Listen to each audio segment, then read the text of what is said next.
Persiapan timnas Indonesia sedang diuji. Masihkah Sintayong optimis mengusung 2 misi? Pindahan federasi sudah selesai, Tom Hye dan Ragnar Ortmangun dipastikan bisa tampil. Jika tidak,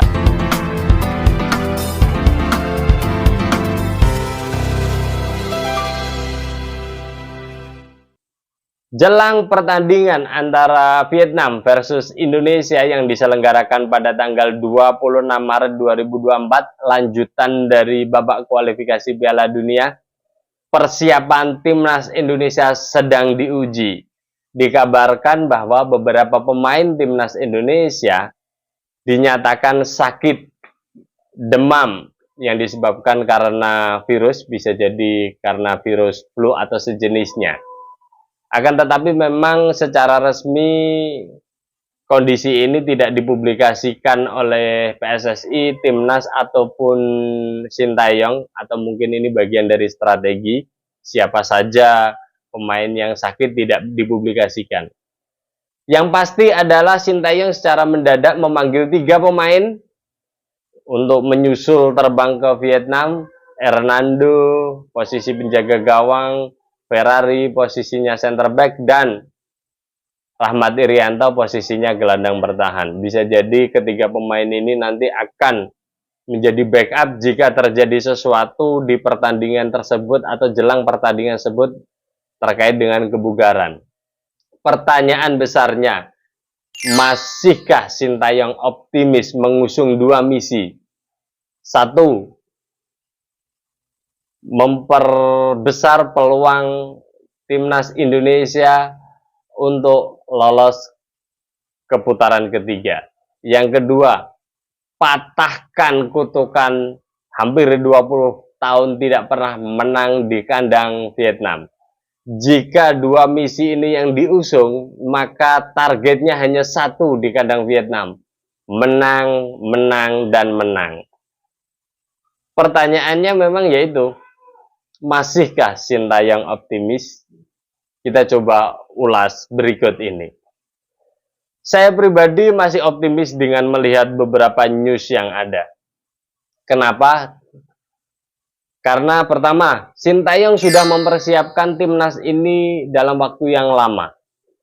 Lebih dari 4 tahun Sintayong mencoba banyak sekali pemain untuk bisa bermain di timnas Indonesia, yang selanjutnya kita akan bisa lihat mengerucut pemain-pemain yang menjadi langganan timnas Indonesia. Pemain-pemain yang menjadi langganan Sintayong bisa jadi adalah pemain yang bisa menerjemahkan apa yang diinginkan Sintayong. Dengan demikian, stok bank data, bank pemain banyak ya, maka Sintayong akan bisa mengambil keputusan yang cepat saat kondisi-kondisi sulit seperti ini.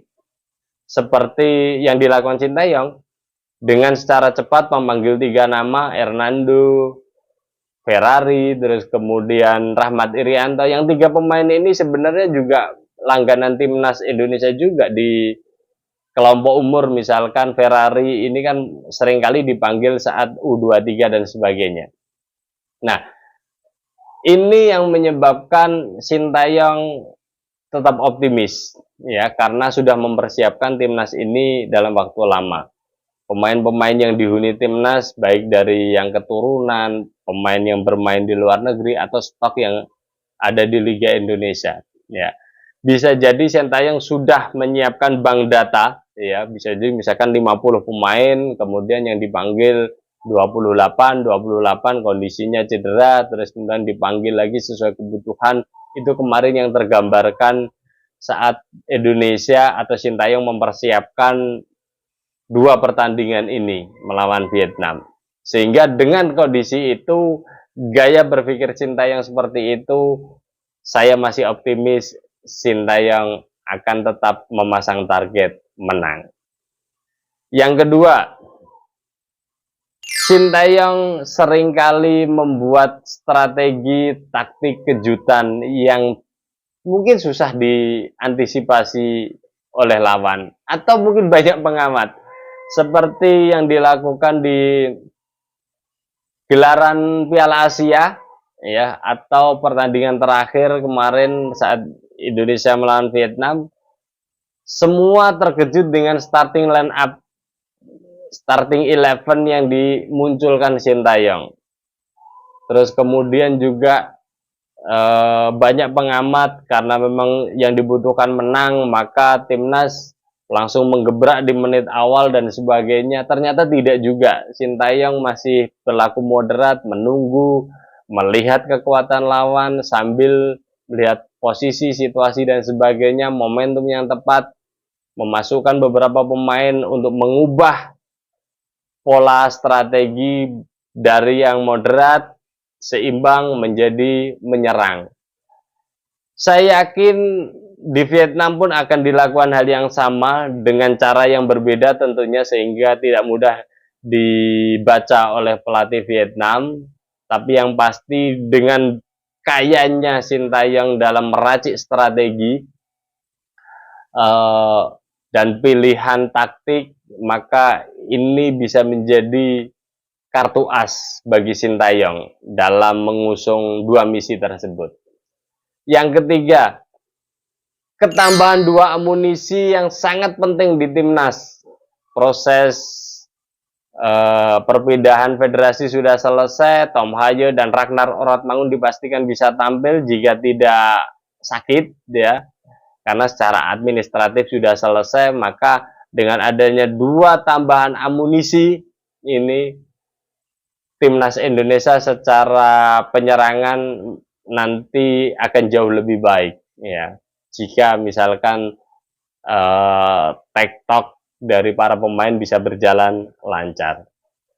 Yang selanjutnya yang bikin tetap optimis adalah kondisi dari timnas Vietnam sendiri. Kita bisa melihat waktu di GBK, timnas Vietnam hampir menguasai bola, ya, tapi tidak berkembang. Tidak ada shot on goal selama 90 menit. Ini sebuah catatan istimewa bagi timnas Indonesia. Ada dua tendangan melenceng, yaitu tidak berpengaruh pada gawang Adi Satrio waktu itu. Di pertahanan juga sebenarnya kita bisa melihat beberapa kali kita bisa menciptakan peluang, akan tetapi memang gol yang tercipta hanya 1 gol pada pertandingan tersebut. Dengan melihat kekuatan Vietnam yang sekarang ini, ya, sebenarnya baik di GBK maupun di Hanoi, kans timnas Indonesia untuk menang jauh lebih besar. Secara mental pun mengatakan demikian. Jadi auranya timnas Indonesia tetap diunggulkan meskipun bermain di kandang Vietnam. Ya, semoga sajalah, ya, kita akan berpikir positif dengan melihat plus minusnya. Akan tetapi dengan apa yang sudah dilakukan Sintayong 4 tahun terakhir ini menjadi pelatih timnas Indonesia, saya pikir tidak akan kesulitan untuk bisa melewati fase ini, ya, fase pertandingan antara Vietnam menghadapi Indonesia. Semoga saja kemenangan akan tercipta dan ini akan memperbesar peluang timnas lolos, dan yang menjadi sejarah adalah patahkan kutukan 20 tahun tidak pernah menang di kandang Vietnam. Semoga kita doakan bersama semua pemain dalam kondisi baik, cepat sembuh, cepat bugar, cepat fit, agar pilihan strategi jauh lebih banyak, jauh lebih luas, dan mendekati posisi ideal. Kita akan melihat update-update selanjutnya mengenai timnas Indonesia, pemain Indonesia, Liga Indonesia, atau sepak bola Indonesia bersama saya, Setia Uban. Thanks for watching.